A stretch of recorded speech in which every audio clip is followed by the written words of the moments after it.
All right.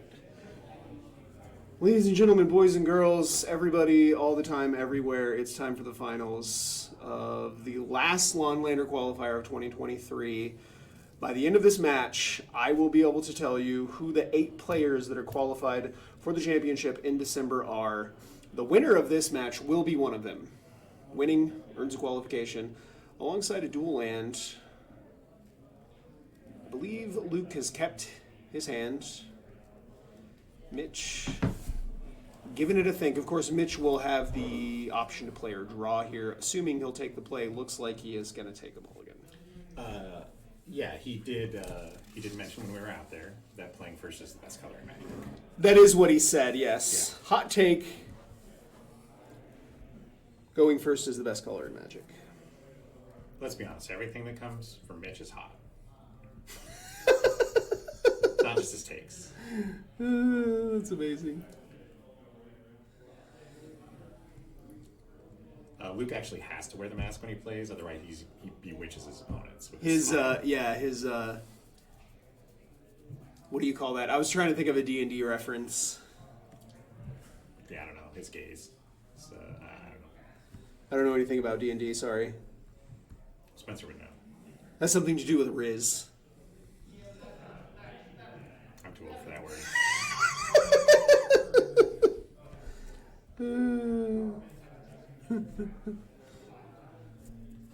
So, costume-wise, Sean was a fantastic dude today. Oh, I have the greatest picture of Sean. Oh man, it was so good. Yeah, we had what is his name? Big Lebowski. Yeah, dude. The dude. That's what he's called. Right, of course. He was the dude. Even carrying around like a rocks glass. Yeah. It was amazing. His posture matched. He was slouched a little bit. You can see our Judge Dakota in the background. There is Luigi. We had the entire cast of Gravity Falls. Yeah. Yeah, that's true too. Who else? I know there was more costumes than that. Yeah, I don't know. I really tried to find some Hoochie Daddy shorts so I could come as So you Stefan. could come as Stefan? Yeah, I was just going to glue buttons to my ears. Players have already gotten started here. Mitch is going to start off with an Adhikar waste and a welding jar. Luke's got a Tundra and an Ether Vial. On the end of Luke's turn, Mitch is going to cast an Enlightened Tutor. If you have not played against Steel Stompy much, you may not know this, but Welding Jar is secretly one of the best cards in the deck. Yes. It does a lot of ridiculous things, and it does not need to tap to use its ability either. No, it does which not. Will catch you off guard occasionally. Yes. If you're not familiar with the card. Yeah, so he can tap it to convoke or to improvise or what have you, and then still also get to use its ability. Yeah.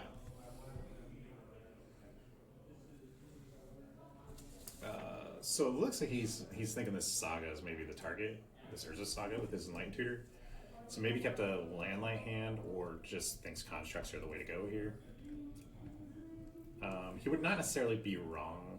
A couple of constructs leading into a Shadow Spear does a really good job of dealing with Luke's endless supply of chump blockers that the trample starts to matter. Yep, the trample matters a whole lot.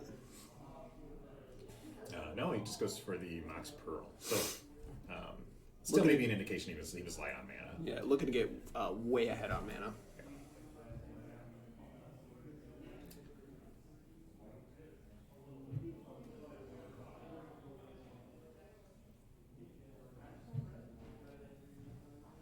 So we're doing the Canadian Highlander thing, where we have long pauses in the game for players to shuffle. What word did I say? Was it Riz? Yeah. Someone in the chat say never say that word again, Blake, and I can't think of another word that I said that I should not say. It must be Riz. I'm sure that's what it is, yeah. I'm not supposed to say Riz. If Luke takes his mask off, his opponent will be overcome with... Mitch has got a Mox Pearl. Mox Pearl. 2 lands, or 2 mana. Steel Overseer. Mitch told me actually just today that is his favorite Magic card. Steel Overseer? Yeah. Well, it makes sense that he plays Steel Stompy then. Yeah. That makes sense. Also, excellent combo with Agatha the Soul Cauldron on both ends. Yes. When it's in play and when it's exiled underneath it. Yeah. That card is the cauldron is nasty in Mitch's deck, but Yeah. Luke actually plays out his Beseiju, which has a lot of value in this matchup. So he also might be showing a little Might bit of be weakness here short on lands, yeah. on the mana base front. Because that card is real good against Mitch's deck, but maybe he's just also a concession to the Welding Jar. Giving him a land for a Welding Jar maybe doesn't seem real good when he just had to tutor for a Pearl. Yeah, that's true. Either Rel's got a counter on it. Luke's going to cast a Deathrite Shaman. Back on Mitch's turn, 2 mana, Umzau's Jite. Alright. Our first points of the finals. No, we have a Mox Pearl in play. Oh, my bad. Yeah. Mox Pearl, of course. And we saw Time Walk. Oh no, that was last round. Man, it's blended. This is how I know I'm old. Everything just blends together now. It does, yes. You know? Either Vial is going to slide a... Is that a Findhorn Elves? Yes. Yeah, Findhorn Elves into play. So Luke's got land in the graveyard, 1, 2, 3, 4 mana. So again, talking about the sort of endless army that Luke can produce, GT, excellent again. It is, yes. Yeah. I think GT is alongside probably Walking Ballista is some of the best cards that Mitch has to fight against everything that Luke is doing. Yeah.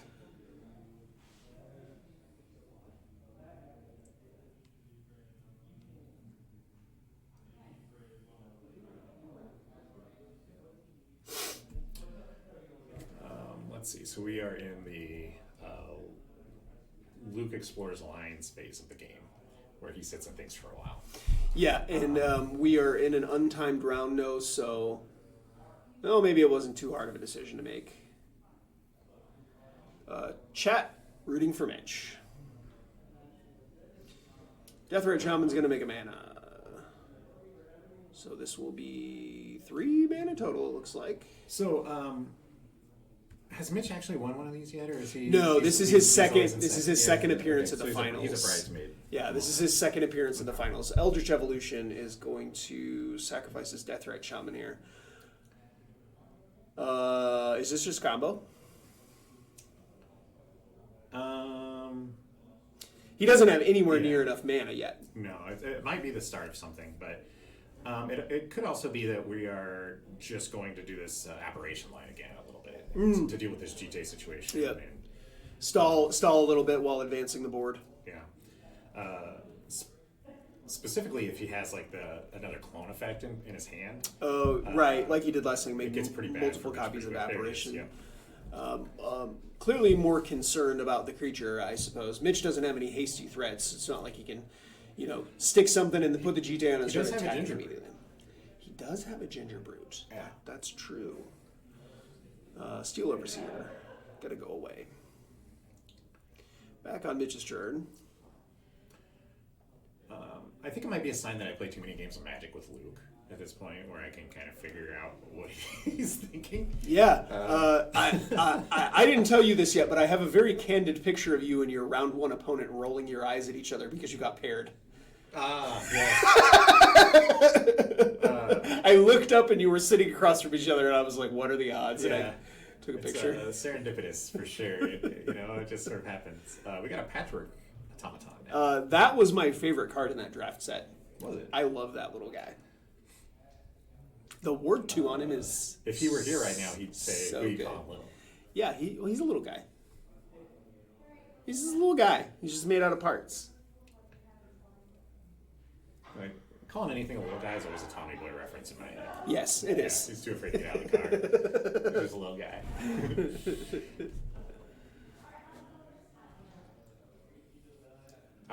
Looks like Ether Vial has slid a Ice Fang Total into play. Flying snakes, man. Yes. Scary. 2 mana for an Eladamri's Call.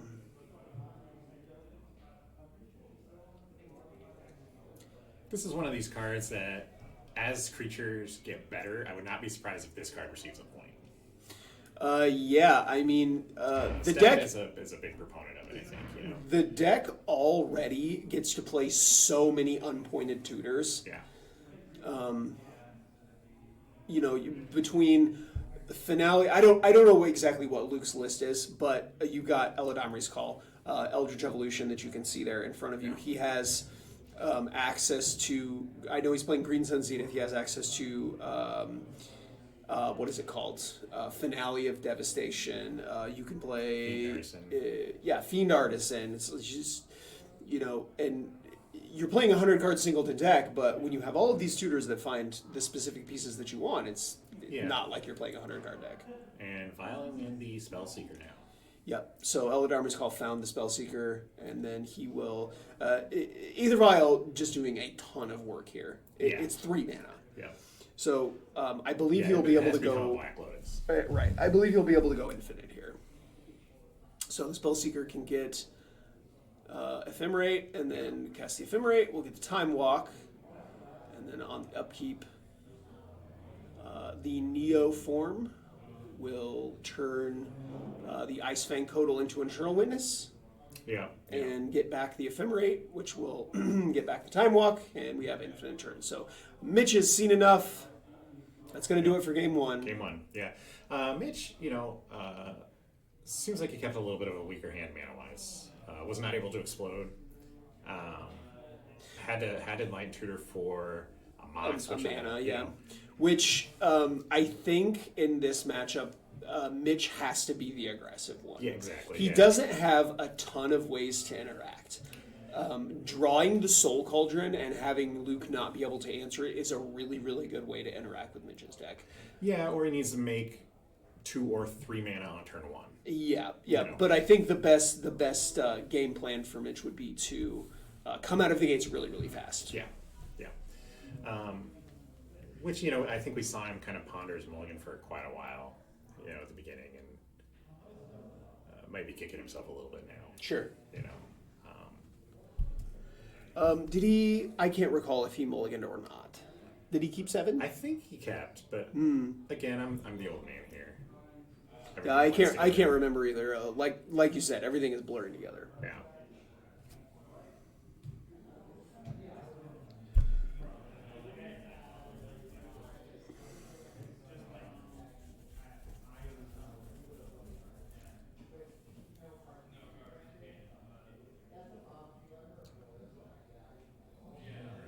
So what was the final number of players today? 27? 27 today. Yep.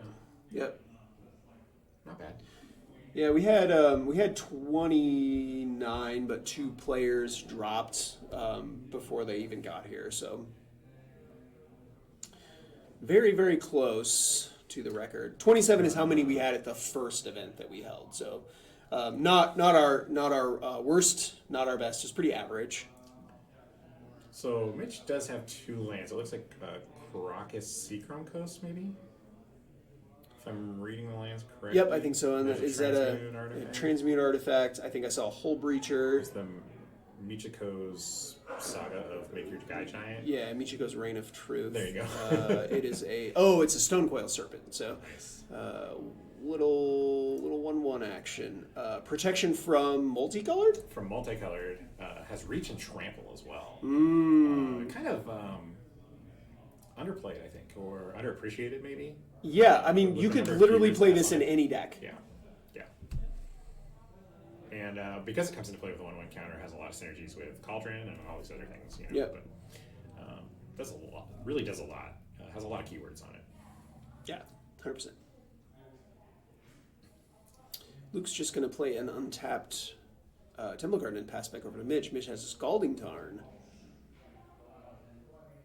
So what do we think Lucas telegraphing here? We thinking removal, tutor? I don't know that Luke has any 1 mana instant speed tutors. I don't know either. He may have a Worldly Tutor. I don't know. He doesn't play Worldly Tutor, I don't think. It has to be removal.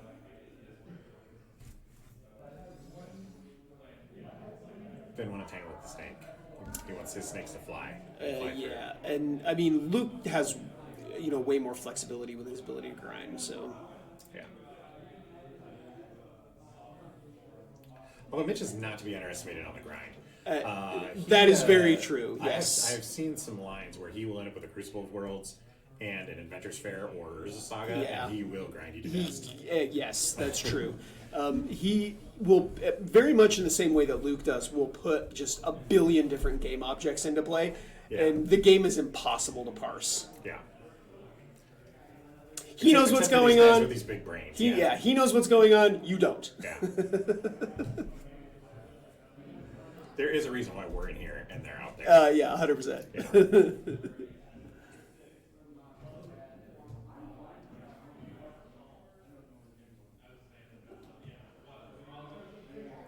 I did see the source. Yep, there it is.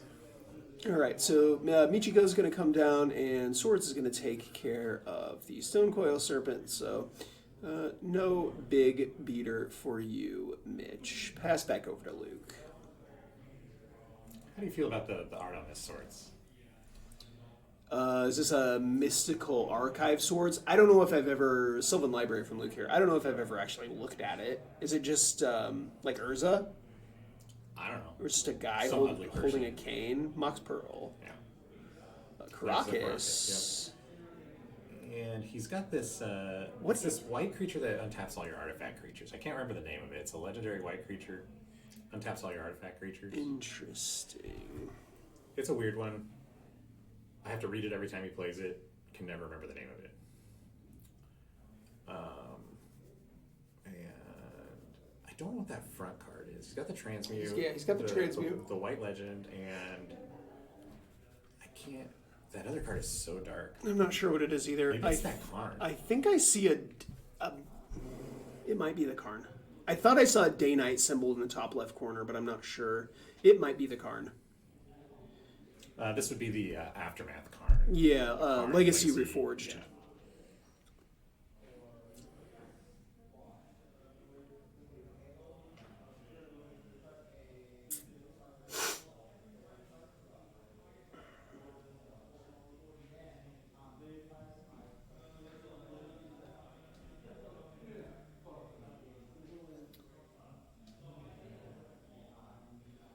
Okay, it's the untappy guy. Lita, Mechanical Engineer. is the name. Lita Mechanical Engineer has entered the chat. This is a 3/3 Vigilance. At the beginning of your end step, untap each other artifact creature you control. So it's like pretty good on rate as it is. It's a 3/3 with Vigilance. It is, yeah. And then it also has another ability. Pay 4 and tap it to create a 5/5 colorless vehicle artifact token named a Zeppelin with flying and crew. Oh, that's fun. Yeah. Again, Mitch mentioned earlier he has never created a Zeppelin. Oh, okay. 5 mana, you said? 4 mana and tap it. 4 mana and tap it. So Yeah. maybe we'll get to see a Zeppelin. Maybe. Yeah. Cool. Unless he just has better things to do with his mana. It'll be like the Flight of the Hindenburg. Or if this is that Karn and he starts to make a ton of mana, Yeah. you know. The real question is, does he have the Zeppelin token? I would guess not. That would be my guess. I don't even know if there is technically a Zeppelin token. Leave it up to Wizards to print a card that makes a token and not actually print the token. Right, well, one that sounds so cool, too. Yeah. You know? That is a Luris of the Dream Dead in his hand. Ah. Yeah. Okay, it's that's the the new printing. yeah. The The one that has the correct text. yeah. Luke, I think. Nope, he resolved his Sylvan Library trigger already, so Prismatic Vista is going to get cracked here. This is how you know he did not like the top of his library. He cracked that thing so fast. So quickly. So yeah, the Steel Stompy deck, strangely, not playing any Steel, really. He has Steel Seraph, Steel Overseer. Well, I mean, just mean right now, this game state. he has a Luris in hand, also not Steely. That's true. Protecting his bro here with the Caracas. Yeah, Caracas. That's actually a White Tower McFellion. White Tower of Icthillion.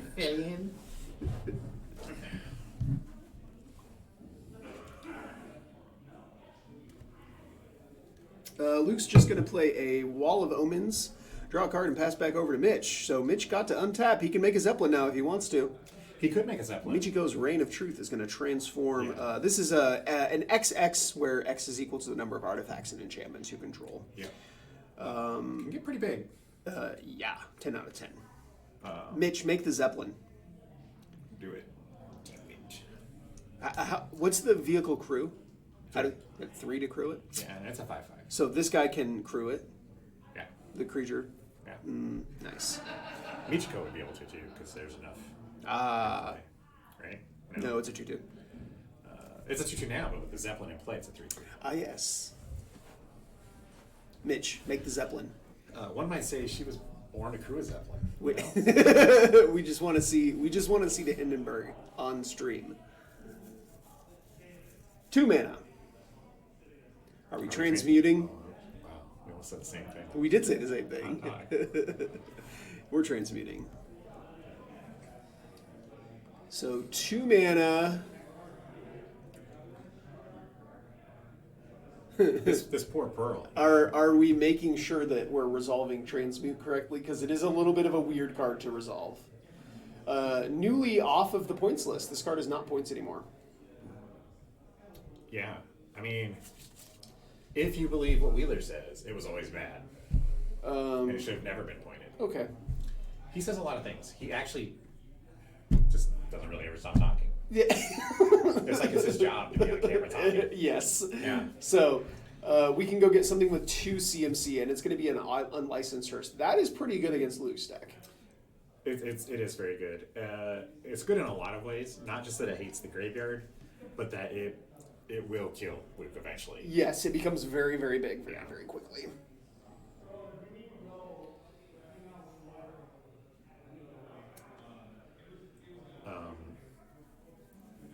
And Lucas is kind of just this wall is bricking Mitch right now. Yeah, you know how you were talking about Luke just putting a whole bunch of creatures into play and you not being able to get through. Yeah, that wall does a really good job of that. And in this particular matchup, Mitch's removal is kind of at a premium, right? Because he doesn't have a ton of it, and it's exile based. And so the last thing he wants to do is spend a removal card, one of his removal spells on a card that already drew Luke a card. Yeah. And have to find another way to go around. Right. So Unlicensed Hearse is going to get rid of both of these lands. That was counters. Swords and a Prismatic Vista that I got rid of there. Oh, I thought they were 2 fetch lands. See, it's that nasty art on there. Ah, yes.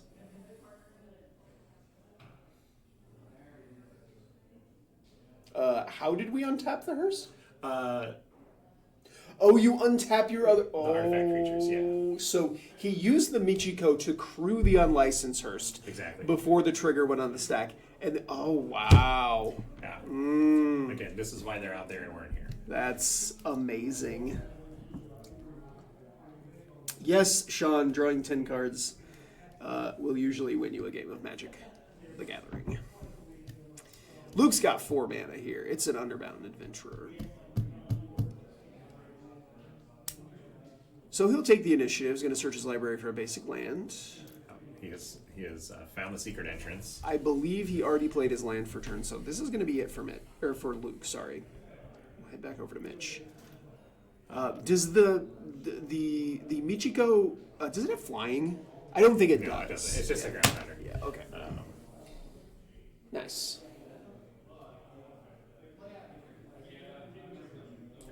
It's kind of a rough spot for Mitch. He's going to have a hard time getting this initiative back unless something changes pretty quickly for him. Yeah, so the Underbound Adventure is a 3/4. 3/4, and then it's an 0/4 wall.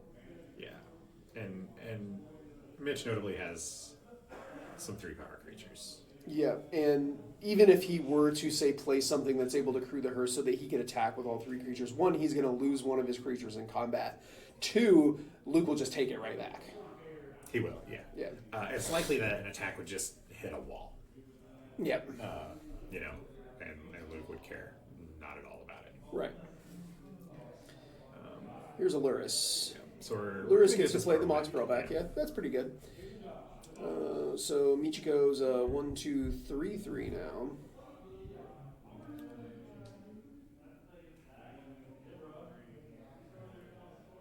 Kind of unfortunate that he. Alright, he so did. he does go for the dispatch. He did get to untap 2 more cards. Okay, so this changes everything a lot. It does, in my opinion, because now he'll be able to take it, and Luke won't be able to take it right back immediately. Yeah, so Luris is going to crew the unlicensed hearse, and then all 3 creatures are going to get into the red zone. yeah. So Wall of Omens is going to block. What did you say that card's name was? I'll look again. Lita, I believe. Was the Lita. name. Yeah, Lita Mechanical Engineer. Is that from? It's from Jumpstart. Yeah. Okay, I know what this card is now. All right, so Luke down to 9. Mitch going to take the initiative. I imagine Mitch is pretty happy to get to go look for a land here. Yeah. Not that his hand is full, but the ability to cast multiple spells if he pulls a Thopter down or something like that Yep. is pretty good for him. 100%.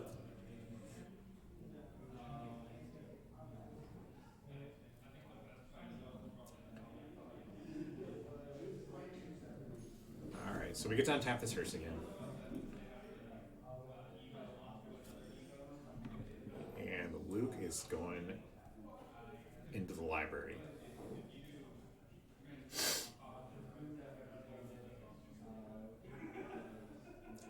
One thing about Luke, he will library very aggressively. He will take some damage from that thing. Yeah, it turns out drawing cards is really good. Yeah.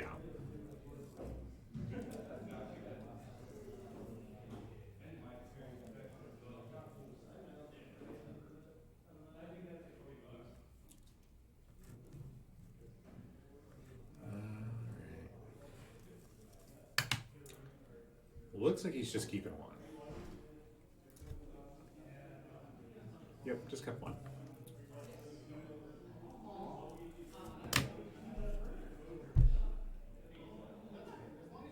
This is the land we already knew about from the secret. The secret entrance, yep.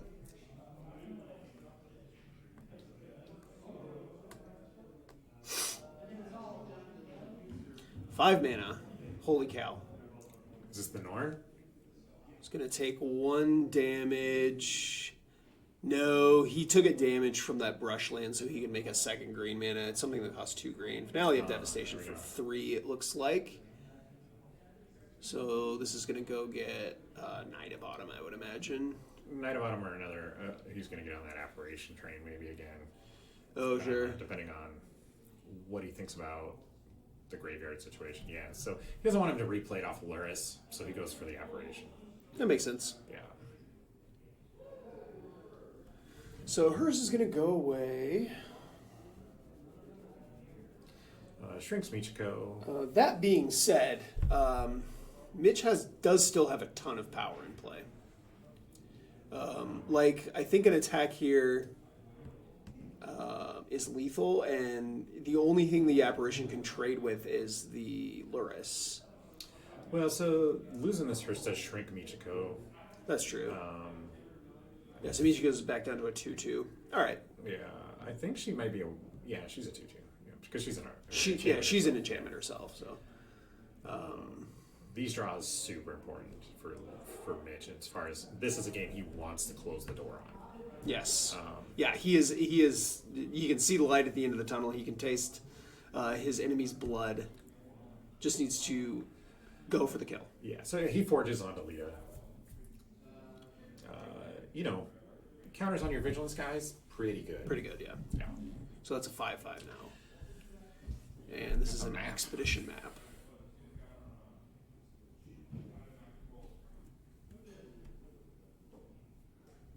Now, one interesting thing about the map here is he does have 2 legendary creatures in play. So if an Otawara line would kill a Luke, he can pop the map and still have enough mana to Otawara. Oh, wow. That's fun. Everybody's getting in the red zone. So the Michi goes to 3/3. So Skyclave and Luris will trade. Luke will go to 5. Mitch. Mitch will gain 3. Outside of that, he may go for the Saga line here just to give some inevitability, but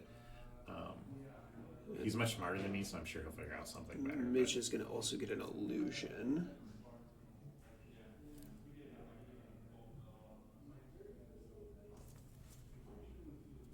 He has been palming 4 mana this whole game, or this whole turn. What does he have in his hand that he wants to cast?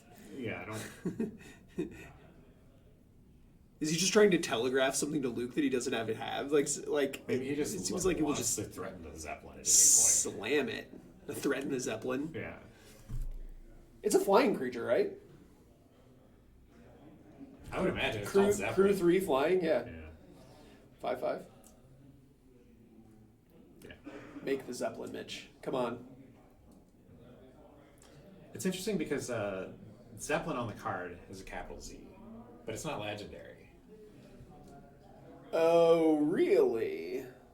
Yeah. Walking Ballista for 4.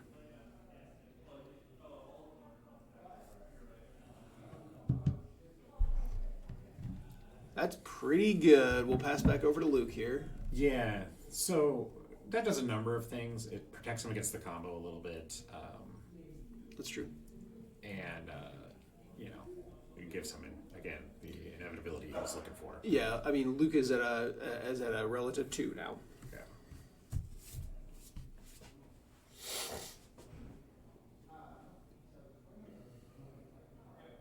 It's interesting if Luke actually has the Spell Seeker, what this game of chicken starts to look like, Mm-hmm. Luke basically can't let him untap. So, well, he's going to get forged anyway unless he does something.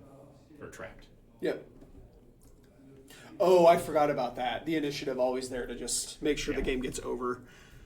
I didn't even think about that. Luke's going to have a hard time dodging that. So not only does he have to contend with all of these creatures in play, but he also needs to Phyrexian Metamorph here is going to copy Lita. Interesting. That one's a little bit rough too because there's a Caracas. He's just hoping that Mitch misses the trigger. Mitch did miss the trigger. And we're done. Yeah, Okay. Luke points it out anyway. So we'll get a game 3 here from these players. Maximum value. Love to see a game 3. This is surprisingly close. It is, yes. Both of these players, we're talking about the secret information on the top 8 that I have in front of me right now. These players have both been in 3. 1, 2, 3. Let's see. Ryan has been in 4 top 8s now. This was Ryan's 4th top 8 this year. He's been in all 4 of them. You weren't supposed to say a name, were you? This other person has been in 3. So the last 2 major tournaments I played, I've top 8'd. Mm-hmm. And I've lost to Ryan both of them. Oh, no. Ryan knocked you out of the one at first turn. Yeah. They at first turn announced another tournament. I think it's December 16th. 16th. So December 16th. Unfortunately, not going to be able to attend that, I don't think. That's a rough one if you have kids. It's so close to Christmas. Very close to Christmas. Kids are out of school. They're out of school, and if you have family Christmases, they tend to fall on those weekends. On the weekends that Christmas isn't right. Yeah. But I like that there's more events. I wish that I was able to go. I like that they're trying more events, and I hope that they get a decent showing. Yeah, I will be making the effort if at all possible. Yeah. It's a great excuse to skip my in-laws, and also to support a group of guys that's pretty good about supporting us. Yes, that's the big thing too. That it kind of gets in my craw that nothing is set in stone yet. I don't know for sure whether I can or can't go, but obviously I have priorities. So yeah, you're always welcome to ride with me. Yeah, cool carpool. Yeah, that does at least take that part out of the equation. Yeah. So well, if it's snowing, we'll have the Jeep, and it's then we can go off roading. Yeah.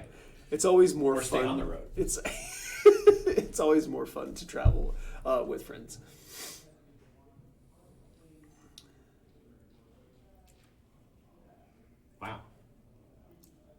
That was really loud when he was like ripping on the edge of his cards. You could hear it from in Yeah, here. Holy yeah. cow. Yeah, I wonder if we're being too loud now. You can't hear anything that's happening. Like if we get really loud and start laughing or shouting or something, you can hear, but you can't. This room is pretty well soundproofed. Looks like Luke's going to keep 7. Mitch is going to take a mulligan.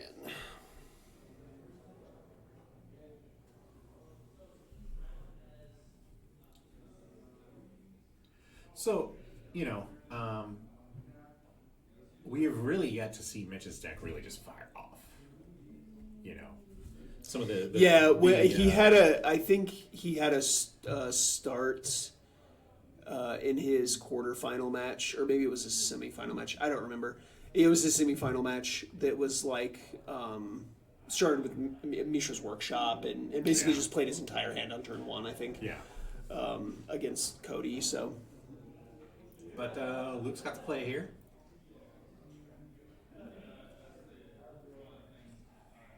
Looks like I see a hangerback walker. I see is that a dig site engineer? So I saw Stoneforge Mystic. Yeah. I actually didn't know that he had that card in his deck. I guess it makes sense because he's playing Jite. Yeah. And we're going to go to 5. This is not what you want to see in the finals. Yeah. So the Stoneforge, he does have the Jite. He also has the Nettle Cyst and the Cranial Plating. Oh, yeah. Okay. So, yeah, for sure. Stoneforge. 100%. I believe he may even be on Skull Clamp.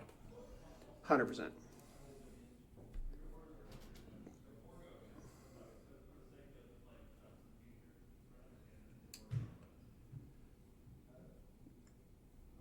So this is, not where everybody wants to be in Game 3 of the finals, going down to 5 on the draw.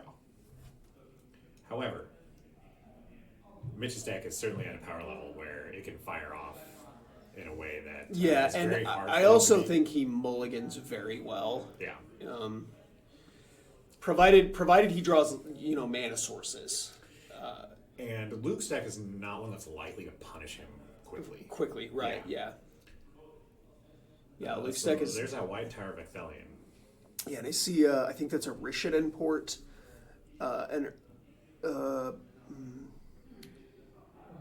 Crucible of Worlds, Arcbound Ravager, Inventor's Fair. I'm not sure what that other blue card is though. Hollowed Fountain. He does have a bunch of mana in this hand. It looks like. Yeah. So I think that means he's likely to keep it. It's a Mox Sapphire in there too. So, in a City of Traders to really kind of set things up. Inventor's Fair, yeah. There's a lot of land in that. Yeah, he has a bunch of mana sources. His non-lands are basically Ravager and Sapphire. Yeah. I'm kind of shocked that he's going to put the Inventor's Fair on the bottom.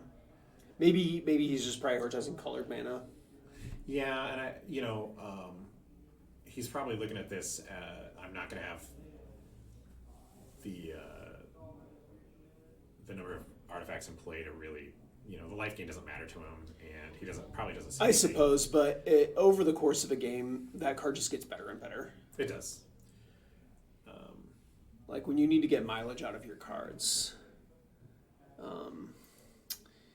It also might be one of those things where is Crucible just another card to feed into the Ravager? Like he doesn't have a fetch land. He doesn't have a fetch, but he does have a City of Traders.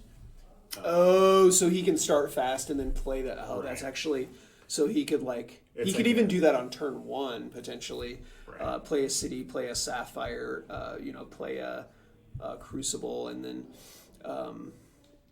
Have a really big turn 2. And then have a really big turn 2, yeah. That includes, land, and then play the City of Traders from your graveyard again. And, that's not going to be it, though. It's going to be an Arcbound Ravager on turn 1. Head back over to Luke. Second land's going to be a Sparse Head. Yeah, I'm guessing he understands that Luke is not going to punish him right away, and he just wants to chip in whatever he can early. It's a little bit strange. Luke tends to deal a lot of damage to himself, and I don't totally understand it with his deck, but between the library and the mana confluences and the City of Brasses and putting some pressure on his life total is pretty important. It is, because he will do 6 to 8 points of damage to himself every game. Yeah. Tolarian Academy here. This is 3 mana. This might be the Crucible. Crucible. just left with the Inventor's Fair and City of Traders in hand. Head back over to Luke. Swift reconfiguration looks like it's going to take care of this Arcbound Ravager. I don't think the Ravager minds being a car. No, it's like a definitely, transformer. definitely not. So it gets to retain the +1/+1 counter. So, oh no, Knight of Autumn. Luke's hand just lined up pretty well here. Yeah, so the target's the Sapphire. Sapphire gets. So okay, that's what I was. Ravager. So the Arcbound Ravager still gets to. It does not lose its abilities. Yeah, so he can still sack artifacts to put counters on it. Yeah. All right, cool. Looks like Mitch has drawn a Thoughtcast here, so. This is exactly the kind of stuff he needs to get back. That's one of his better draws. Yeah. And then the Ravager is still an artifact, correct? I believe so. This will be 1, 2 mana, 3, 4 mana here. It's a Thoughtcast. There it is. Floating some amount of mana, I would think. Right, should be floating 2 mana, I believe. So the Thoughtcast costs 3, 4. So he'd be floating 1 mana. So, even if it wasn't an artifact, it would become an artifact with that. Okay, so it is still an artifact. Is that a, what is that? Is there bio, maybe? Oh, Mana Crypt, or Mana Vault, I mean. What a weird mana vault. That is Oh, a weird one, Surge Engine. Yeah. It's back. This card's nuts. I know. I've been on the receiving end Yeah. of this. Have you ever seen this thing under a cauldron? This card, no, I've never.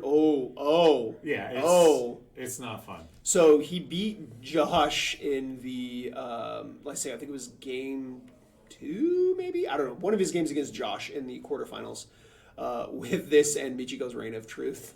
Yeah. It just got huge. If you put this thing under a cauldron, you make your guy just a base 5/4 with however many counters it has on it. Holy cow. And then it becomes unblockable on top of it. Yeah, that's pretty gross. Yeah. Luke gonna shock himself with a Hallowed Fountain here.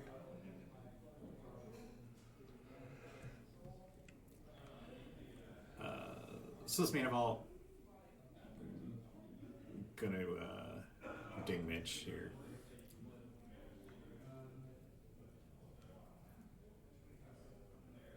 And he just so Mitch has really found what some of the things he wants to be competitive in the game, even though he mulliganed.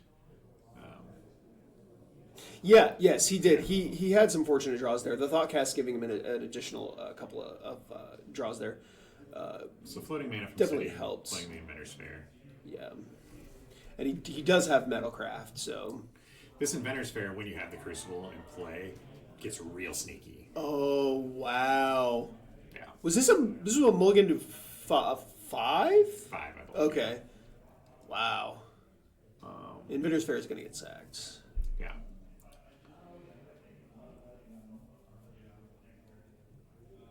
So when we start to see these like little value loops in my head, the funky chicken always starts to play. I don't know what that is. Like, Oh jeez. You know, 'cause you're just Don't like, do that to me. Why not? I'm here for you, buddy. Oh. Thanks.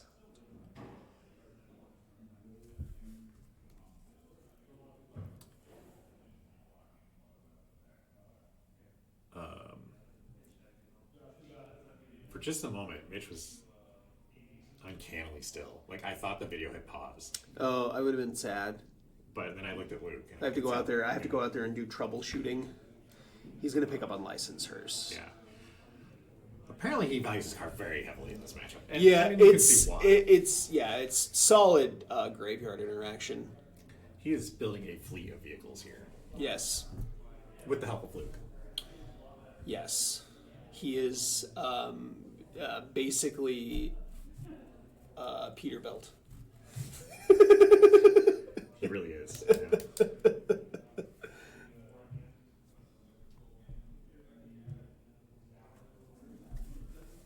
Yeah, so he doesn't have the mana to cast the Hearse, so that'll go to hand, correct? And then I believe he did have the mana with the Academy because he was floating 2 off the City of Traders. Oh, that sure. had the Academy to power. Sure. Okay, Yeah. so the Hearse is in play. You think that? Yeah. Endurance gonna get cast here. Yeah, so Luke, recognizing the fact that he does not want to be in this Crucible Inventor's Fair loop. Yeah.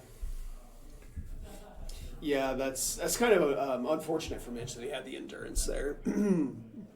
We had to have some, right? So Sure. he was just sitting there with mana open. Yeah.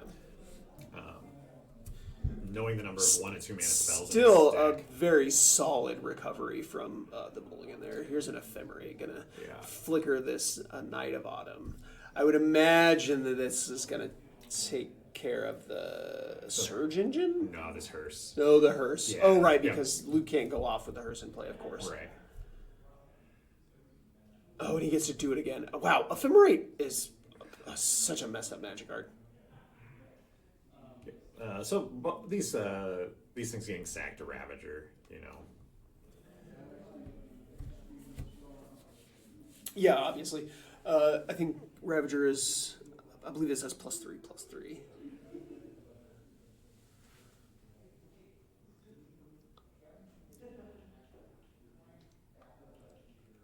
So Mitch did a good job of recovering, and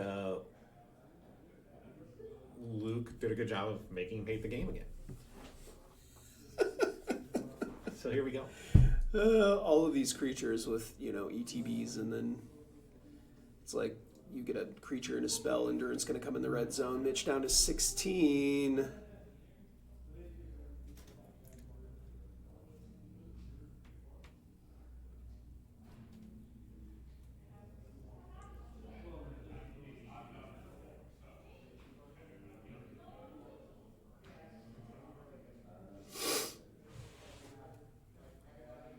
Yeah, so here comes the Timeless Witness, I would guess. Yeah. So picking up this Ephemerate. Oh no, and he Yeah. just gets to do it again.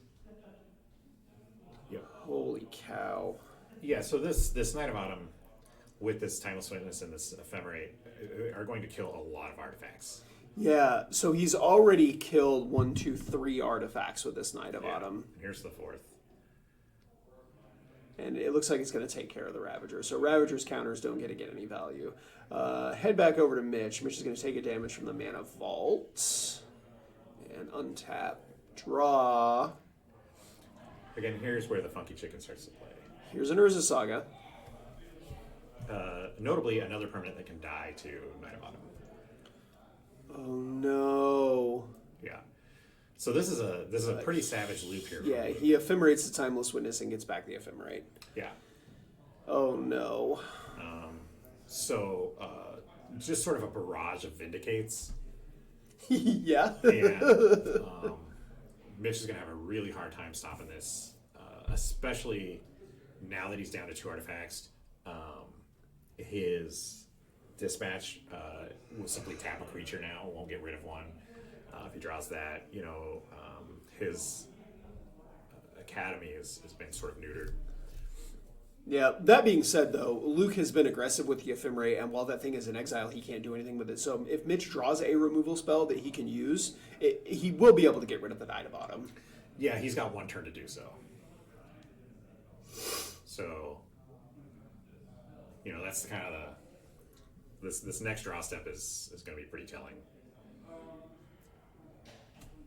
It looks like maybe he does have the Dispatch in hand. Is that a Dispatch? I see. Or is it... It's a white card. He still has the Crucible, though, so he does get to keep playing this Urza Saga from the graveyard. Yeah, I don't know if Luke cares very much as long as it doesn't hit Chapter 3. Pass over. Yeah, most definitely. Again, Ephemerate, flickering, Timeless Witness, getting back the Ephemerate. Yeah. And Luke just continuing adding more power to the board,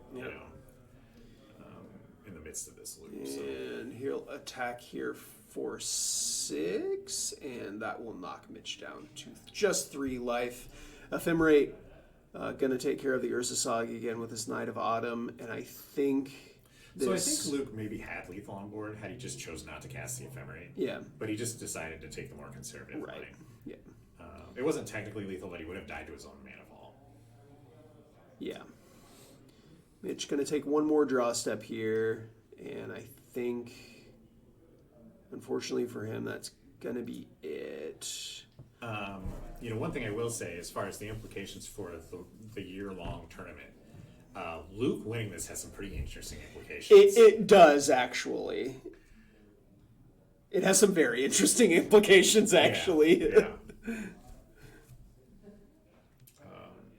and Luke's certainly earning it. He plays this deck week in, week out.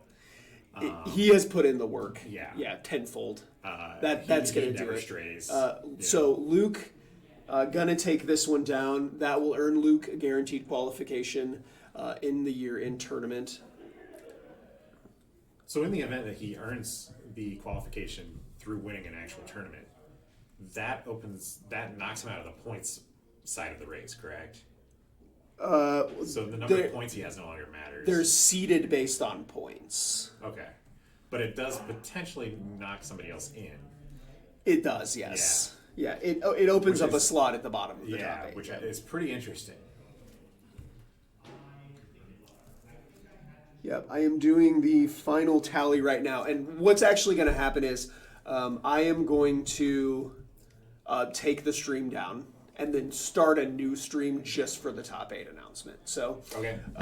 if you're watching this, don't go too far away from your phone or your TV. A new stream will be starting probably in 5 or 10 minutes, where we will just do an announcement for the people that have qualified for the top 8 tournament. Big congratulations to both these guys. Yeah, Long day. Absolutely.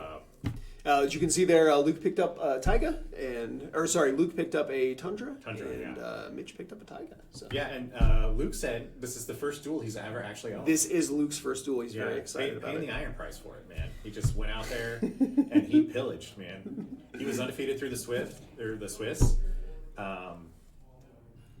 Like I said, knows the deck like the back of his hand. So, good on Luke. Yep. All right, that'll do it here from Game Castle for the Lawnlander qualifier. And don't go too far. The top 8 announcement for the year-end championship will start in just a few minutes.